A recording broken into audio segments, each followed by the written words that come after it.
professor kliniki ölümdən xilas edildi.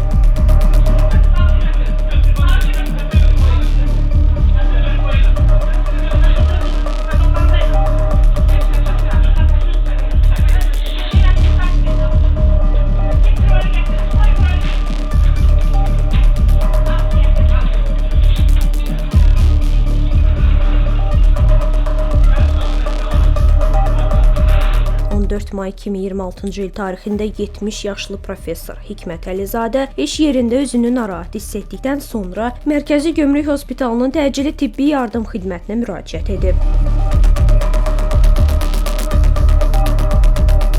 Bakı Dövlət Universitetinin hörmətli bir müəllimi, professoru elə bir situasiya yarandı ki, dünən ürək nahiyəsində olan narahatçılığı tədris prosesi zamanı hiss edib bizim hospitalın təcili yardım şöbəsinə müraciət etdi. Dərhal təcili yardım şöbəsinin həkimləri və tibb personalının müdaxilə etdi və aparılan tədbirlər, kardioreanimasyon tədbirlər nəticəsində ürək fəaliyyətini bərpa edə bildik. Həmən bundan sonra xəstə demək koronar angioqrafiya laboratoriyasına alındı və orada aparılan angioqrafiya nəticəsində inkişaf edən miokard infarktı aşkarlanaraq stentləşmə proseduru aparıldı.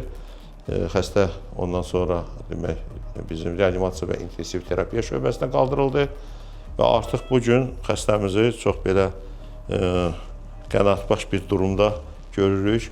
Buna elə biz də çox sevinirik. Ümumiyyətcə bu bir hospitalda müxtəlif şöbələrin, müxtəlif profilli həkimlərin əhəngdar işləməsi, onların demək iş prosesinin düzgün qurulmasının bir rəmzi göstəricisidir. Mərkəzi Gömrük Hospitalının rəisi, baş həkimi Bəxtiyar Musayevin rəhbərliyi ilə kardioloq İlqar Tahiroğlu, anestezioloq reanimatoloqlar Xəyal Məmmədov və Günel Cəfərova, həmçinin təcili tibbi yardım şöbəsinin rəisi Füzuli Abuşovun iştirakı ilə pasiyentə operativ tibbi yardım göstərilib. Hospitala çatdırılan zaman Hikmət Əlizadənin ürəyi dayanıb və dərhal reanimasiya tədbirlərinə başlanılıb. Əməliyyatdan öncəsindən danışım. Hardasa 2 işləm işarələrində bizə çağırış gəldi. Bakı Dövlət Universiteti hala pisləşməsi ilə bağlı olaraq. Ora gedəndə xəstəmiz maşında oturmuşdu. Təngi nəfəs, döş qəfəsində ağrı ilə. Dərhal monitorizasiya olundu və hospitala gətirildi yardım altında. Bura çatanda xəstədə qafil vəziyyətin ağırlaşması və klinik ölüm halı qeyd olundu. Dərhal xəstəyə reanimasyon tədbiri başlanıldı. Monitorizasiya olundu, reanimatoloqlar çağırıldı. Və yardım nəticəsində xəstədə dəfələrlə ritm pozğunluqları oldu, orada ventrikulyar fibrilyasiya oldu, VT-yə, pozitiv VT-yə keçdi.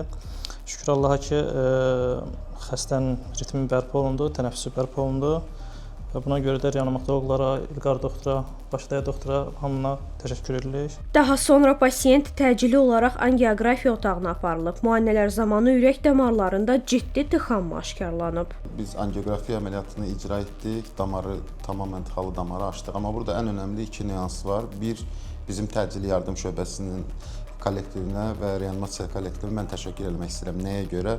Biz əməliyyatı icra etmədən öncə bir xəstə 30 dəqiqə ürək masajı olunur və burada diqqət çəkmək istədiyim bir nüans var ki, olunan ürək masajının uğuru. Çünki hər ürək masajı effektiv olmur. Biz onu nə vaxt görürük? Effektivliyini xəstə ayıldığı zaman beyin zədələnib və zədələnməyib. Və çox gözəl bir haldır ki, dərhal bizim reanimasiya briqadası yetişdi. Gerəkən onların tərəfindən lazım olan tədbirlər görüldü. Ürək masajı təcili yardım briqadası tərəfindən icra edildi və uğurlu şəkildə tıxalı damarı da biz açdıq. Və 2 saat sonra da hamımız bərabər sevindik. Nəyə? Xəstə ayıldığı zaman beyində heç bir zədə qalmadı.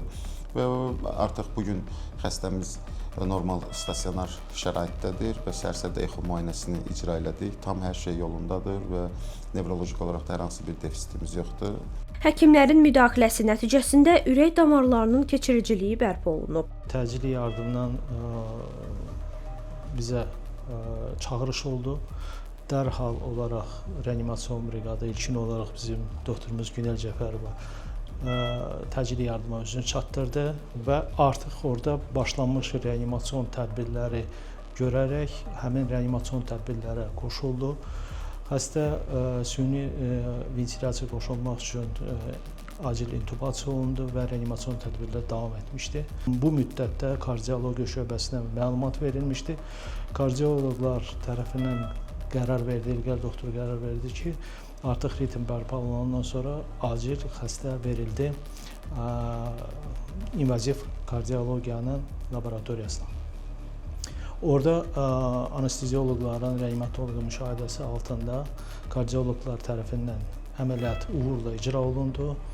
Artıq orada hemodinamik göstəricilər tam stabilləşmişdi, xəstəmiz stabil bir vəziyyətdədir. Amma kliniki ölmüş keçmiş xəstələr və intubasiya olunmuş xəstə reanimasiya şöbəsinə yerləşdirilməli və xəstə reanimasiya şöbəsinə yerləşdirildi. Bir saat ərzində artıq biz müşahidə etdik ki, nevroloji heç bir ağırlaşma, fəsad olmamışdı və tədricən xəstə ayılaraq süni tənəffüs aparatından ayrılmışdı. Uğurlu əməliyyatdan sonra professor Hikmət Əlizadə yaşadığı çətin anlardan və həkimlərin operativ müdaxiləsindən danışıb. İşləyirdim. 2,5 saat dərs edim mühazirə. Sonra isə tədbir idi. Həmin tədbirdə çıxış etdim. Çıxışdan sonra özümü pis hiss elədim. Düşdüm aşağı, biraz həyətdə gəzişdim. Gördüm ki, özümə toparlaya bilmirəm. Eşitmişdim ki, Gömrük Hospitalında yaxşı həkimlər var.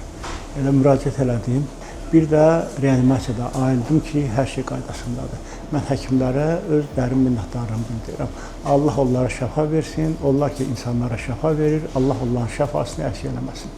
Hazırda professor Hikmət Əlizadənin vəziyyətinin stabil olduğu, müalicəsinin uğurla davam etdiyi bildirilir.